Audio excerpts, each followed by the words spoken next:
એકદમ સોફ્ટ અને ટેસ્ટી દહીંવડા આપણે બનાવવાના છીએ। આજે આપણે બનાવવાના છીએ દહીંવડા। દહીંવડા બનાવવા માટે મેં અહીંયા 1 વાટકી અડદની દાળ અને 1 અડધી વાટકી મગની દાળ લઈ લીધી છે। એક બાઉલમાં આપણે અડદની દાળ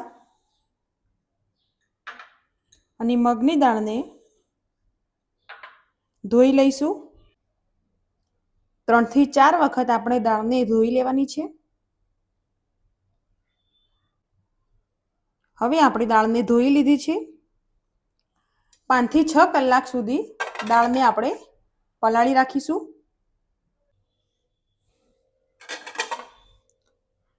દાળ આપણી પલળીને રેડી થઈ ગઈ છે, તમે જોઈ શકો છો। હવે આપણે દાળનું બધું જ પાણી નિતારી લઈશું। હવે આપણે દાળને પીસી લઈશું।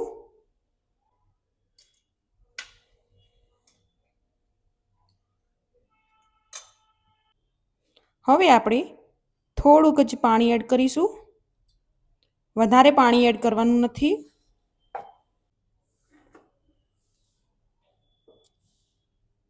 આ રીતે દાળનું બેટર આપણે થીક રાખવાનું છે। બેટરને આપણે પતલું નથી કરવાનું, આટલું થીક રાખવાનું છે। એ જ રીતે આપણે બધી દાળને પીસી લઈશું। આ રીતે આપણે બધું જ બેટર રેડી કરી દીધું છે। હવે આપણે બેટરને 3 થી 4 મિનિટ સુધી એક જ ડાયરેક્શનમાં આ રીતે ફેરવવાનું છે।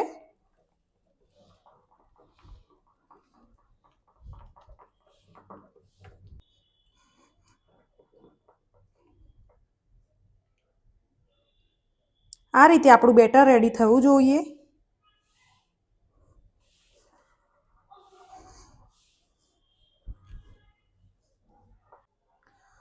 હવે આપણે બેટરને 5 થી 10 મિનિટ સુધી ઢાંકીને મૂકી દઈશું। હવે આપણે દહીં લઈ લઈશું।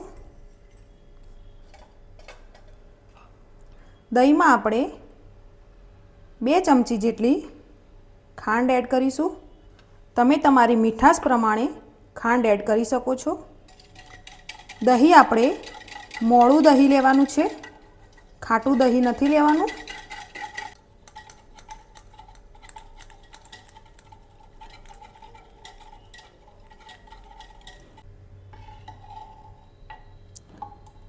દહીંને આપણે આટલું થીક રાખવાનું છે। હવે આપણે બેટરમાં 1 ચમચી જેટલું જીરું, 1 ચમચી મરચાંની પેસ્ટ, 1 ચપટી જેટલું હિંગ, સ્વાદ પ્રમાણે મીઠું લઈ લઈશું। હવે આપણે બેટરને આ રીતે મિક્સ કરવાનું છે।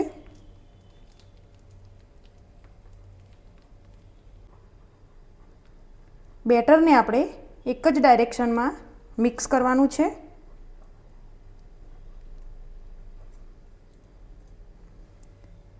હવે આપણે બેટરને ચેક કરવા માટે 1 વાટકીમાં પાણી લઈને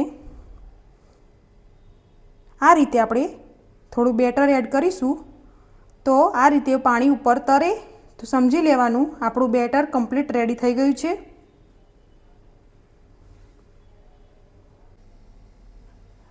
એક કડાઈમાં આપણે તેલને ગરમ થવા મૂકી દેવાનું છે। તેલ ગરમ થઈ જાય તે પછી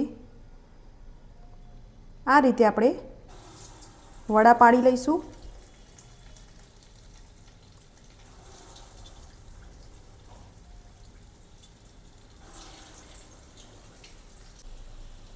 આ રીતે આપણા બધા જ વડા ઉપર આવી જાય તે પછી આપણે ધીમે ગેસ કરીને આ રીતે આપણે ધીમે ધીમે પલટાવી લઈશું.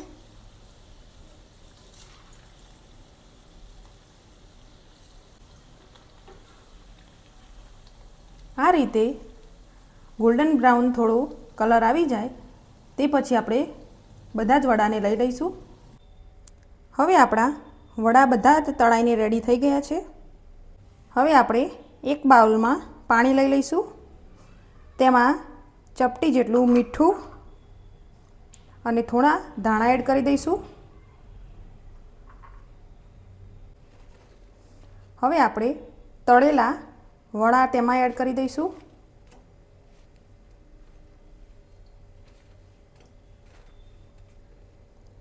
હવે આપણે વડાને 5 મિનિટ સુધી પાણીમાં રાખવાના છે.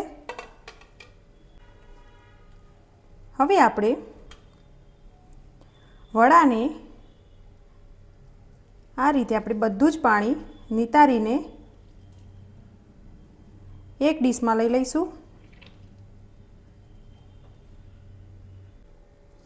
દહીંવડાનો મસાલો બનાવવા માટે મેં અહીંયા સંચળ, ચાટ મસાલો, લાલ મરચું અને શેકેલું જીરું લઈ લીધું છે. આ બધાને આપણે મિક્સ કરી લેવાનું છે. હવે આપણે વડા પર દહીં લઈ લઈશું.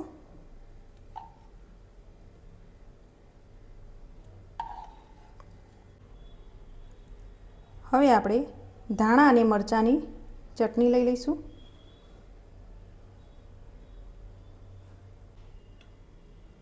હવે આપણે ખજૂર આંબલીની ચટણી લઈ લઈશું.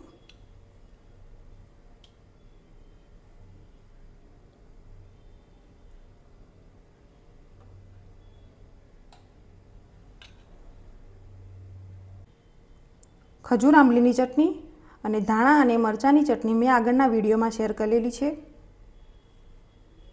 હવે આપણે જે મસાલો રેડી કરેલો હતો દહીંવડાનો તે ઉપરથી એડ કરી દઈશું.